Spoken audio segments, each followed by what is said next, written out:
So what we're seeing is the established financial institutions are starting to enter into the space.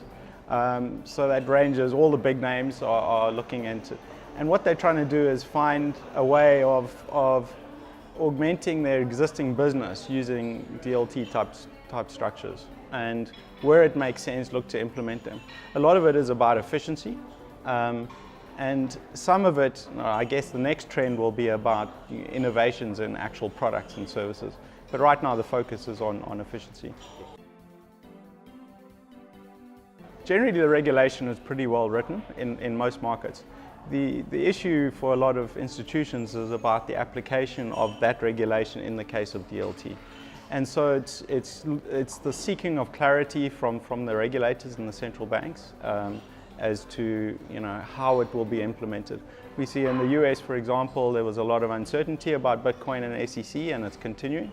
Whereas if you take Singapore, the mass has given quite clear guidance about how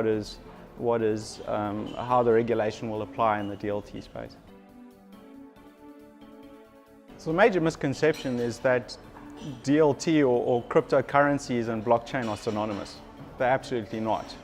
Bitcoin started off this revolution, and it is a cryptocurrency into itself. But this next trend is about data. It's about actually using the blockchain for distributed creation, access, and verification of data, which is where we are playing.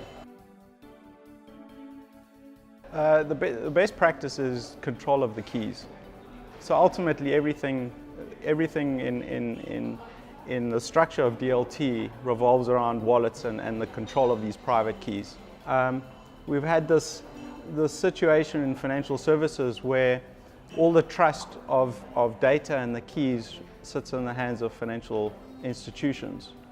I think the next trend will be about providing control of that data. So your business's data, or your as an individual data, you have control of it. You have the ability to determine who sees it, who has access, and you have complete visibility of your data.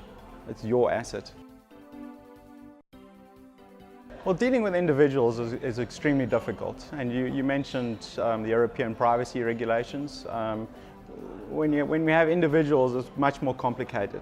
I think when it gets into the business space, which is a credible project, we're trying to do financing for businesses, there's a lot less restrictions or resistance to doing it because you're dealing with people's data. And so the application is probably going to come through from the business side and then only later into the retail side.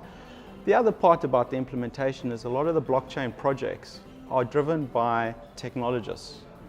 And there's technology, and then there's the implementation of the technology.